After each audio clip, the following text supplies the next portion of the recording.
I'm Jonathan with Montreal Ouvert, and today I'm with Kimberly Silk, who is one of the authors of a report that came out of the Martin Prosperity Institute, which is an institute based in Toronto. And the report was called Open Data, Open Cities. And it basically explained a lot of what's going on in the open data world and a lot of the benefits of putting open data into place at the municipal level. But I think Kimberly can better explain it than I can. So Kimberly, can you give us a bit of background on the report and maybe a bit on the Martin Prosperity Institute? Interested in cities. We're interested in small cities, big cities, rural areas with towns, and even right down to the neighborhood level. Here in Toronto, we've done some work drilling down to the neighborhood level because Toronto is a city of neighborhoods, very much like Montreal is. And so people really identify with their neighborhoods. And we like to examine that. We do that using qualitative as well as quantitative methods. Gotcha. So, I mean, obviously, like you said, the prosperity of a city is not just measured in its GDP or its unemployment rate. It's measured in a whole variety of metrics.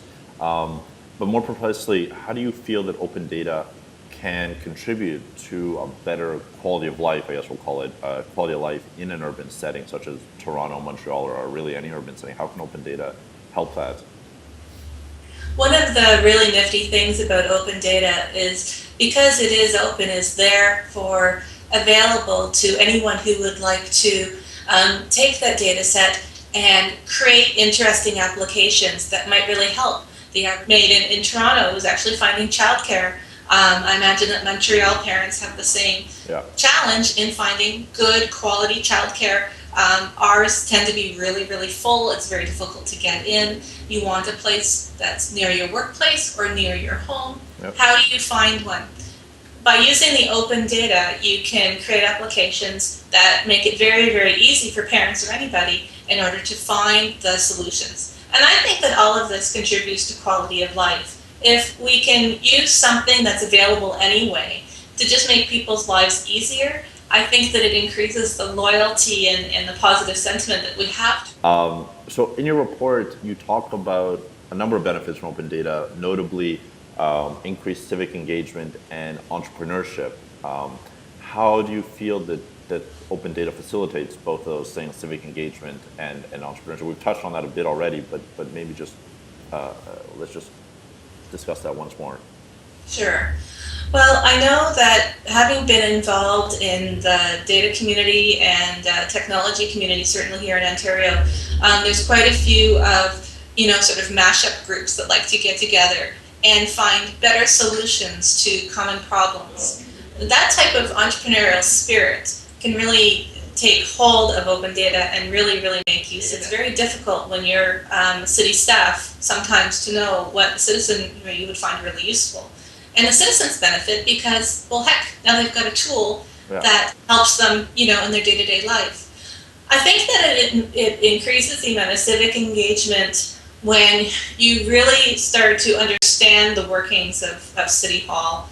With the election coming up, there's a lot of conversation going on about, inefficiencies or why do it that way. We had a giant garbage strike in 2009 that caused a lot of duress in the city. I think that open data can help people understand the inner workings of City Hall and help to understand why it's so complex, to help understand why there aren't easy answers. We work with Toronto City Hall quite a bit here at Martin Prosperity Institute. We've done quite a few reports for them and those sorts of things. I know those city workers personally. I know they work very, very hard. I know they have the best of intentions. Working with the city has really opened my eyes in terms of understanding the complexities that they deal with every single day. I think that open data can help that.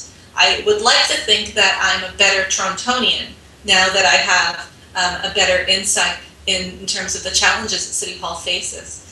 We're a very diverse city. Diversity is our strength, apparently, is City Hall's motto, and it's possible to please all people all the time.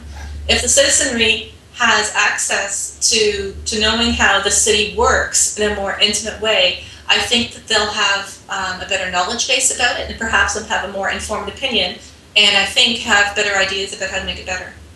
Absolutely. I mean, there's no question that running an organization, a city the size of Toronto or Montreal for that matter, is an extraordinarily difficult. Any closing remarks about open data, open data in Toronto? I would like to see maybe a bit more collaboration between what different cities are doing. I would like, Toronto and Montreal are pretty close together. I would like to sort of know more about what Vancouver is doing and maybe getting some of the proponents of these movements talking together a bit more like we are today. Yep. Maybe we can talk to Washington a bit. I see that they've had a lot of success. So I just think that there's room for us to work harder on this one. There's always room to work harder. Yeah.